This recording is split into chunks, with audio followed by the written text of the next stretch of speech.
Listen, to watch this movie, you're gonna need alcohol.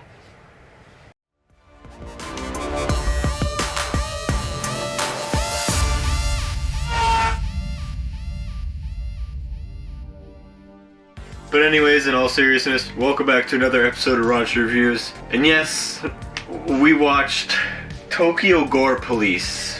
You say it like anyone knows what this is. So 6 people have watched it. A third of them is us. 4 of them were the other people on IMDb and Rotten Tomatoes. So I'm gonna tell you how I got this movie. I feel like telling you guys how I got this movie will build up to just this whole movie in general. So I was looking for a movie to review, and I was by my friend. And he's like, hey man, take this one. He's like, I never fully watched it before. I didn't know what I was getting myself into. I took the movie, I'm like, dude, this has gotta be the worst movie ever. And listen, we thought we couldn't find something. Like, this is on par with The Room.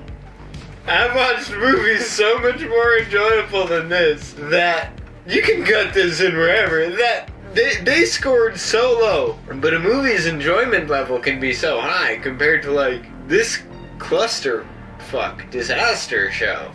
This movie's set in a futuristic timeline and based in Tokyo. There's these mutants and there's a police force specifically to stop the mutants. The mutants are called not mechanics. Engineers. Engineers.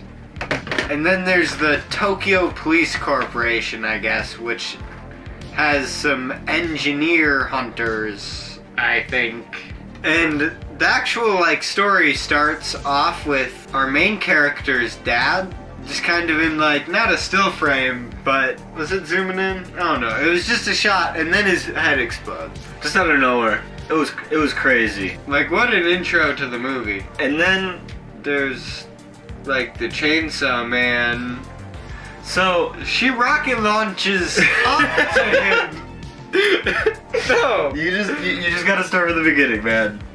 So our main character, Ruka, shows up on scene to fight one of the engineers, as they're called, the mutants. She gets out of the car after cutting herself a couple times. Not a couple times. A lot of times. A great many. Going in. Yeah, but I don't even know if we can Listen, I don't know. This chick has been scarred and clearly is probably not in the right headspace to be on the police force. Anyways, she gets out of her car and she's like, let me aim this rocket launcher up there.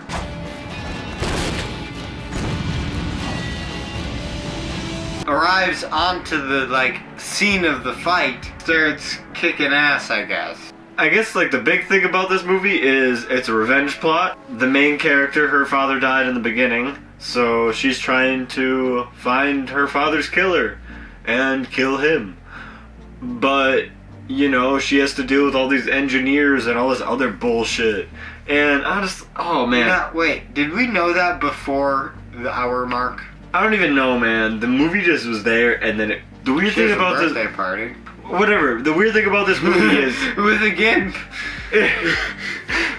Dude, there's so much stuff in this. There's so much stuff to unravel in this movie, and police force, police headquarters, just has this random floor that is just barren of. It just looks like a parking garage. It's barren of anything, and then that's where everyone is doing that's where they come out to do the birthday party.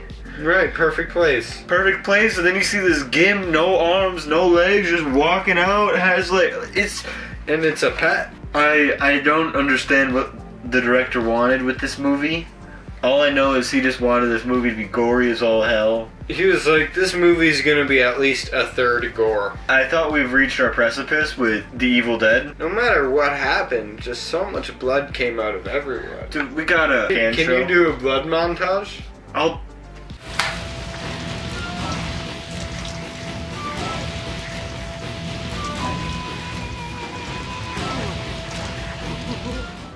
There's this part where the main character is getting shot at by some sort of cannon or something, or gun, or maybe it's the main villain's head eye things. Something's shooting at. Yes, it was the head eye things. He was firing those things, and like it was like these little lumps. Oh, the like fucking tumors! He's just shooting tumors at her. Like he's just the heart cancer. Like, yeah, dude, he's just firing tumors out of his head. Hard cancer, bro. Like, straight up. Hard cancer. I don't know where it is, but there's someone who has a penis nose in this I don't movie, even remember. and I felt obliged to put it down. It's a girl. It's a... We gotta talk about that scene, man. Which one? The scene where the dude goes into the weird ass strip club. Listen,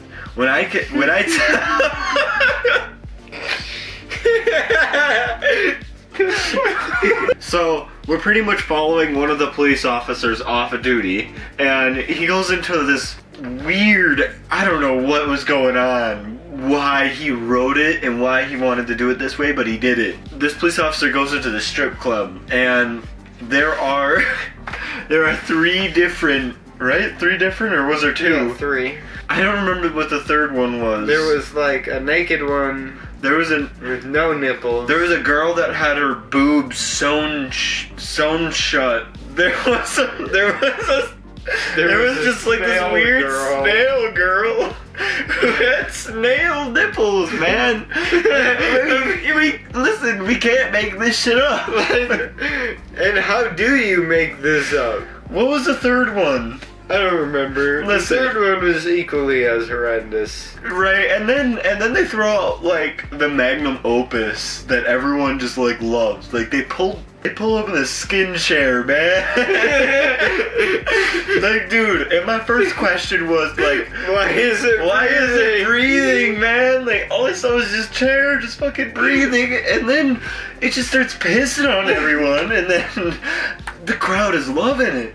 Like, I don't know what people... The crowd goes wild. It doesn't stop there. So one dude in the crowd was like, I want that snail girl. And he was like, I'm gonna take that snail girl. The police officer is like, I want the girl who got her boobs sewn shut. I don't know if this is technically like softcore porn or some shit, but here we go. I'm gonna do this. I'm gonna say this in the most proper way possible. This man was getting oral sex, and then the chick bit off his penis, and then just blood just starts squirting everywhere. And then it turns out that the villain of the story, who we'll come back to the villain of this fucking, I don't even know his name, but anyways, I don't even know his name.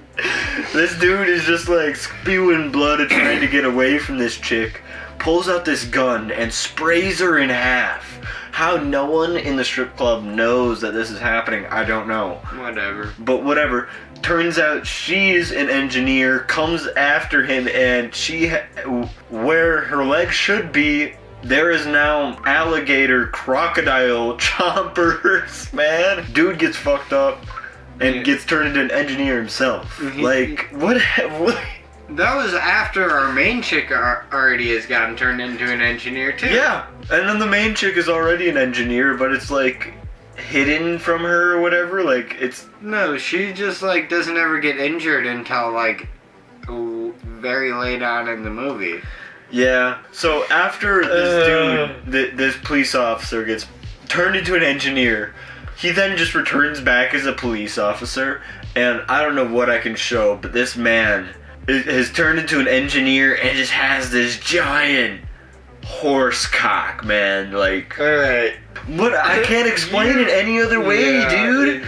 It's just, and it's there, and you just have to deal with it. Like he's shooting people. He's shooting people, and I don't understand because the dude looks like he was struggling to walk. It looked uncomfortable. So the main character of this story, Ruka, comes in contact with the villain the main villain for the first time, and turns out he's an engineer, and she like slices his face, and then he just proceeds to rip the rest of the top of his head off. Oh yeah, turning it lasts like 5 minutes or whatever. It feels like it takes forever for it to do like, and then these weird like bullet eyes. Like this man I don't believe the actor could see in this makeup that they had him in. No, probably not. The main character, Ruka, finally gets in contact with the main villain again, and they have like a sit down 1-to-1 conversation. So pretty much she thought that this man killed her father. The main villain, killed her father.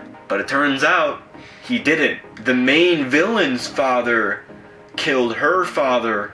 So now, then the main villain of the story was also there when Ruka saw her father die. And dude, it is the most crazy shit ever to see, like, just this assembly line of people about to get shot. Like you see this one man saluting, one man the whole build up. Like, it's crazy. And then it turns out that the main villain of this story is actually the person who took Ruka in as a kid. Right, like, it's not like there's any evidence for that. I don't think there was, at least. Nope. And it turns out he's also the chief of police. But, I mean, I guess he did also have a weird-ass fucking gimp. The whole movie's weird, though. I thought we were just supposed to accept that he had a gimp. I thought so, too, man. I thought it was weird that it just, couldn't run away easily. But I guess it could, because it can fight later on. Oh, yeah. But yeah, so then she kills that dude, and realizes she has to kill the chief of the police.